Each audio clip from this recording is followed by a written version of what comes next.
Saudi Arabia has announced a zero-tolerance policy for extremism and terrorism, and it has also announced a zero-tolerance policy for corruption and mismanagement. If we want to achieve our objectives as of 2030, we must make sure that we have transparent, efficient, and accountable government. And this is why the Supreme Commission was established, headed by His Royal Highness the Crown Prince, to deal with the issue of corruption and waste and mismanagement. And now they're taking their actions very, very seriously. We have to do that if we want our country to move forward and if we want our system to be efficient. With regards to the resignation of the Lebanese Prime Minister Saad Hariri, it was very clear that Hezbollah is undercutting him at every turn, that it's doing Iran's bidding, that the Lebanese political system became paralyzed, that the issue of a government that could act independently was a sham. It was Hezbollah calling the shots, and he basically said, enough is enough, I'm not doing this. And we support him fully in that decision. With regards to the missile that landed, was launched on Saudi territory, it was an Iranian missile launched by Hezbollah from territory occupied by the Houthis in Yemen. The missile is very similar to a missile that was launched in July at the town of Yanbu. It was manufactured in Iran. It was disassembled and smuggled into parts into Yemen, and it was assembled in Yemen by operatives from the Revolutionary Guards and from Hezbollah, and then it was launched against Saudi Arabia. This is what happened. We see this as an act of war.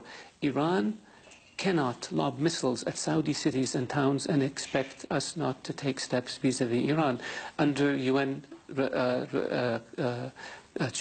UN Charter, Article 51 of the UN Charter, the Iranians cannot sit there and interfere in the affairs of the countries of the region, whether in Lebanon, whether in Yemen, whether in Syria, whether in Iraq, whether in Bahrain, and expect to get a free pass. You are calling this an act of war, not a potential act of war, but an act of war, correct? This is a very, very hostile act. And this is not the first time that missiles have been lobbed at Saudi Arabia. Iranian missiles by Iran's proxies. Who are the Houthis and what are Hezbollah? They're subsidies of the Iranian Revolutionary Guards. What evidence do you have of that? We have the missile. The aluminum came from Iran. The guidance systems are from Iran. The cables have Iranian letters on them. The suicide boats that the Houthis used in Yemen are Iranian. The computers have Iranian letters on their keyboards. The headquarters of the coalition to support legitimate government in Yemen yesterday had an extensive press briefing where they put out all this evidence. There is no doubt that these missiles and these suicide boats came from Iran. By calling this an act of war, what is Saudi Arabia's intention towards Iran? I'm saying that the Iranians committed a aggression against Saudi Arabia, where an Iranian missile was fired at Saudi Arabia more than once by Iran's proxies. What do you call this? And so the Iranians have violated the UN Charter. The Iranians have violated international law by targeting and allowing their proxies to target civilians in Saudi Arabia. And we have said that we reserve the right to respond in the appropriate manner, at the appropriate time, against this hostile aggression by Iran. This weekend's extraordinary sweep of high-profile members of the royal family, businessmen, government officials, has been criticised as a power play, a consolidation of power by the Crown Prince, who says this is an anti-corruption probe. We are going for those at the top. There will be no escape. What do you say to those critics who see this as a purge, effectively, on his opposition? I say nonsense. Saudi Arabia has a zero policy when it comes to supporting terrorism and extremism. Saudi Arabia now has a zero policy when it comes to corruption and waste and mismanagement. Our Vision 2030 calls for efficient, accountable, transparent government. We cannot afford to have corruption and waste and mismanagement reduce our ability to improve the lives of our people. And that's why the Supreme Anti-Corruption Commission was established, headed by His Royal Highness the Crown Prince, and it's now engaged in doing its work. Was it just by default that people like Prince Al-Walid bin Talal, who is so well known around the world, got caught up in this? There is a reason why everybody was brought in. or detained and will be questioned and will be investigated. And these have to do with the Commission. And I'm sure that when the investigations are complete, that people will know what the reasons are. But I can assure you that the Kingdom of Saudi Arabia takes very, very seriously the issue of corruption, waste and mismanagement.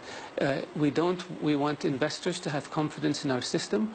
We want companies to know that when they come to compete in Saudi Arabia, they can compete fair and square with any other company and not be subject to people using their influence or their position in order to extract better deals for themselves. Such a wide-reaching sweep, though, will worry the investment community internationally. Does that make sense? We don't believe so. We believe that this should instill confidence in people and show them that we are very, very serious about tackling this issue, which I said, as I mentioned earlier, we don't want this to stifle our economic growth or to stifle the confidence of investors in the Kingdom of Saudi Arabia. I just want to get back to Yemen and its people specifically, because there has now been a closure of air, road and sea access into Yemen, which is to all intents a blockade. This will only exacerbate an already catastrophic humanitarian situation. How do you mitigate that? The coalition has said that they will take into account the issue of humanitarian supplies to the Yemeni people. Our objective is to make sure that we facilitate the entry of humanitarian assistance into Yemen, but we want to ensure that the Houthis and the Iranians cannot use the port of Hodeidah or other ports in Yemen in order to smuggle missile technology, missiles that are disassembled and then reassembled in Yemen, and weapons that harm the Yemeni people and that harm us. So the coalition is looking at mechanisms that will make the inspections regime in Yemen more efficient, while at the same time increasing the capacity to bring in humanitarian supplies into Yemen. So you are saying that those humanitarian supplies will still get access, that the NGOs and those bringing them in today will be getting access, will they, or is that now stopped? What I'm saying is that our objective is to increase the flow of humanitarian assistance in Yemen, but do it in such a way that Iran and its militias and its proxies cannot use that access in order to smuggle weapons and technology that can be reassembled into missiles in Yemen that will then be used against us and against the Yemeni people. The leader of the Lebanon-based Hezbollah group, Hassan Nasrallah, has said that Saudi Arabia forced the Lebanese Prime Minister to resign. Did you? Nonsense. Hezbollah did by its actions. Hezbollah did by hijacking the political system in Lebanon. Hezbollah did by threatening political leaders. Hezbollah did through a series of assassinations that they committed over the years. Is he, Saudi free to leave Saudi Arabia? Of course he is. He's in Saudi Arabia. He's a Lebanese Saudi citizen. To this morning he met with the custodian of the two holy mosques. Yes, of course, he's a Saudi citizen. The irony of Saudi Arabia's resignation here in Riyadh on Saudi-backed TV will not be lost on those who say that Riyadh, Saudi Arabia, is meddling in other people's affairs, just as Saudi Arabia accused Iran of doing the same in Lebanon, to which you say what? I think if this follows the argument you made in the previous question, which is that we forced him to resign. But we didn't. And where he announces his resignation is his business. We supported Saad Hariri becoming Prime Minister. We supported his government as Prime Minister. We supported the policies he wanted to implement in Lebanon.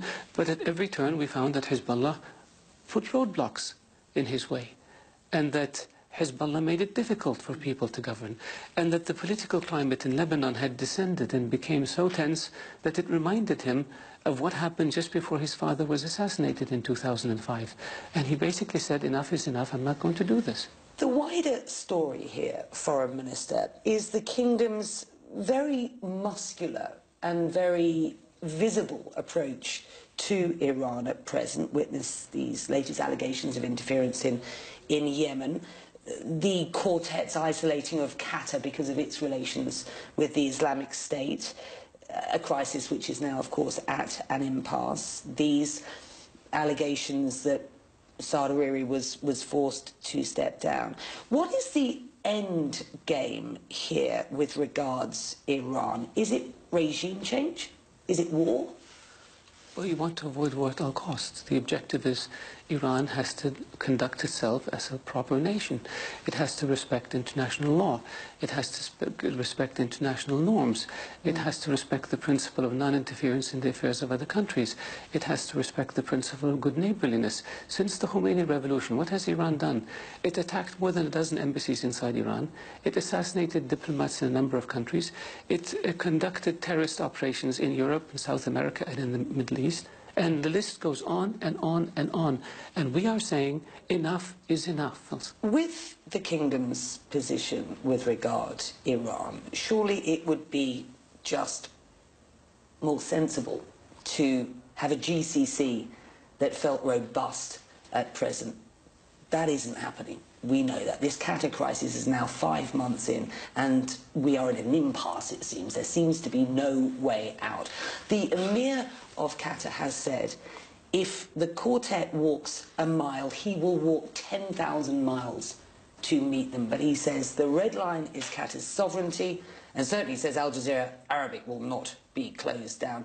To which you say what? I think the Qataris are in denial, and they need to move from denial to introspection so they can fix the problems.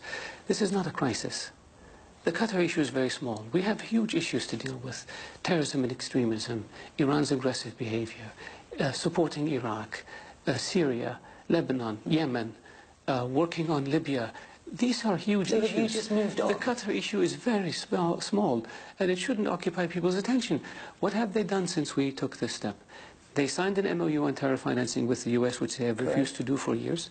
They allowed American Treasury officials into their banking system, which they hadn't done for years. They changed their laws to allow the introduction of evidence provided by foreign governments, which was not the case for many years. So why continue to isolate them? They reduced their funding for radical groups in Syria and Libya, which opened the door for political settlements there. And they reduced their support for Hamas, which forced Hamas to give up Gaza to the Palestinian Authority. Now we have to see. They have known terror financiers who are on lists, who are running around Doha freely raising money and sending it to terrorist groups. That has to stop. They cannot interfere in the affairs of other countries by funding opposition movements and trying to cause mischief. And so if the Qataris didn't have a problem, as they say with all due respect, why did they take all these steps that I just mentioned? They still have a way to go. But they cannot fix their problem unless they acknowledge that they have a problem. It sounds to me as if you do see some light at the end of the tunnel, though, that you do see some compromise. It's not about compromise. When it comes to terrorism and extremism and harboring fugitives, there can be no compromise. The policy is a policy of zero tolerance. Al Jazeera, for example, has been a platform that allows radicals to justify suicide bombings. This has an impact on our youth. On our youth. Do you regret, not the end, because that's clear, the demands were there, but the means by which you went about trying to get Qatar to change? I believe that the steps that the 4 countries have taken are now forcing Qatar to begin to take steps that want to see previously... change? That's not our policy. Our policy is behavior change. Our policy is stop supporting terrorism and extremism. Our policy is don't harbor fugitives. Don't interfere in the affairs of other countries. Don't spread hate speech and incitement through your media platforms. That's our policy. And I think all countries in the world agree with that policy.